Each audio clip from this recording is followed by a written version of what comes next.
I want to be very clear that when they talk about this proposal of the Board of Peace and what they think is coming, this covers a lot of different ground. This isn't just what's been proposed at Davos. This is also what had been proposed all the way back in 2018. This clip you're about to watch is from 2018. What are we doing with Greenland? We got to do something with Greenland. Where's my advanced team? Go to Greenland. They must have some satellite needs or something that we could do there.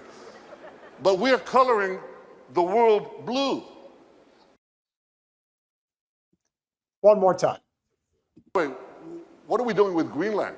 We got to do something with Greenland. 2018, you say? Correct.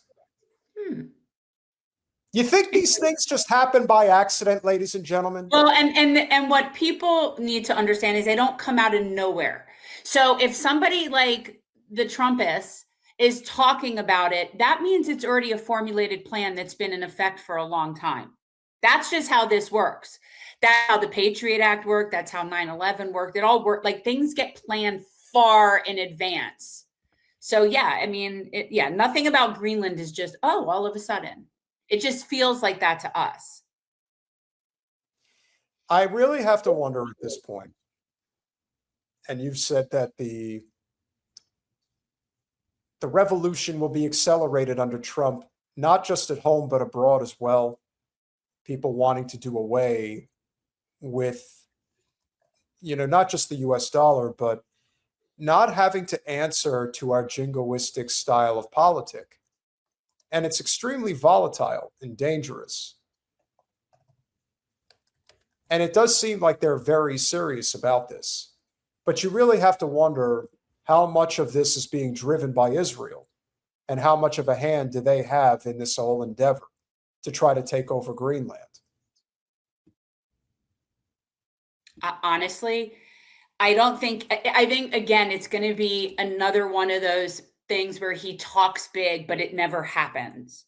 And you can already see that. I mean, my understanding today was that the backtracking has already occurred regarding the Greenland, takeover. And so it's not going to happen. It's not going to happen. Now, how they present it theatrically to us to save face and what that looks like as to the reason why or whatever. But he's big eyes, small stomach. He says a lot of shit, but it doesn't happen. Well, I would say that would be true under the circumstances when it comes to Trump, because Trump is that person. However, if Netanyahu Milikowski, with the backing of the Zio billionaire oligarch class, is saying we want to control Greenland, then why are we to believe that that is not the case, that that's not what's coming down the pike? I refuse to believe that that is not the case. And I say this because we have had the privilege and the pleasure of having Zach Loft as a guest on our channel a couple of times. And as you know, he does these really spot on descriptive videos on Instagram. And this is the one that he did the other day regarding the PayPal mafia and their interest in Greenland. Okay. Are members of the PayPal mafia in the cabinet orchestrating a purchase backed by Promonos Capital and Coinbase Ventures to have a Prospera-like city in Greenland. No, by the way, last month, we pardoned the very man, Juan Orlando Hernandez, who helped create the framework for Prospera. The framework creator pardoned. We announced we're going to Greenland. Ron's investing in Greenland. Ken Howry's confirmed to be able to be the Greenlandian communication for us, also that we can create a freedom city in Greenland. Guys, when people talk about like world order stuff, when people talk about technocracies and plutocracies and all these crazy words that, the first time you heard them, you had to look up the definition of them. That's what this is. That's what. Now, if there's one thing that we have noticed that I'm sure you've noticed, I'm sure most of our audience has noticed, is that every single pardon, and remember, most presidential pardons typically take place at the end of their term. Trump has gotten himself off to one hell of a start. I'm sure he will set the record for most presidential pardons in a term. But one thing you'll notice about almost all of the pardons, including this guy that he just mentioned in the clip, everything is pay to play. Everything. No matter how much criminal activity that particular person in question has been involved in, everything is about pay to play. That's it. So if you're willing to offer X, Y, and Z, I'll give you A, B, and C. You committed this crime, that crime, no, that's okay. Pay me my money, give me what I want, and I'll totally make it worth your while.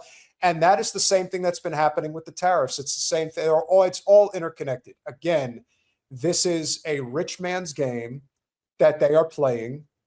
And in so many respects, it's just a reflection of the doom cycle that is what capitalism has basically come down to for just about everybody, which is, where else can we go and exploit to garner more riches?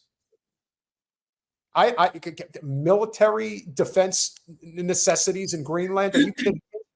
I don't, and again, we talked about this. I don't think it's so much that what we're going to try to do with those minerals and those assets, and that we're not doing anything with it. Same with Venezuela. We're not even capable of processing the fuel in Venezuela. And it'll probably be the same with a lot of the stuff that we're looking at in Greenland. I think it's really predominantly to prevent China from getting it, because we don't know what really to do with a lot of it. We don't make things or process things. We really don't. So we just want to prevent them from having it. And if we own it, then we can make sure that they can't just have normal trade relations with it. If it's owned by Denmark, then they're going to have normal trade relations, because most people in the world have normal trade relations with each other. So we don't want that. We don't want China to have access to this. That's what I think it is. It's more not about what we want, but what we don't want them to have. Correct. What we're looking at. And we want to bring this very thing to, and this is the big point, to America. So we're pivoting to Greenland. And Greenland is one place all the billionaires are excited about. They're investing in the tech, they're investing in the mining, they're investing in everything that has to do with the Freedom City, because they want this 1% business tax, no FDI regulation, crypto first, no national law, no red tape, make death optional type vibe. And in the end, isn't that what it's always been about? Yeah. We are being ruled by royals, by oligarchs, by people that think that, well, frankly, that they don't have to pay anything and we have to pay everything. So at some point, like I said, you have to decide, how much are you willing to put up with? How much are you willing to accept before you say enough is enough?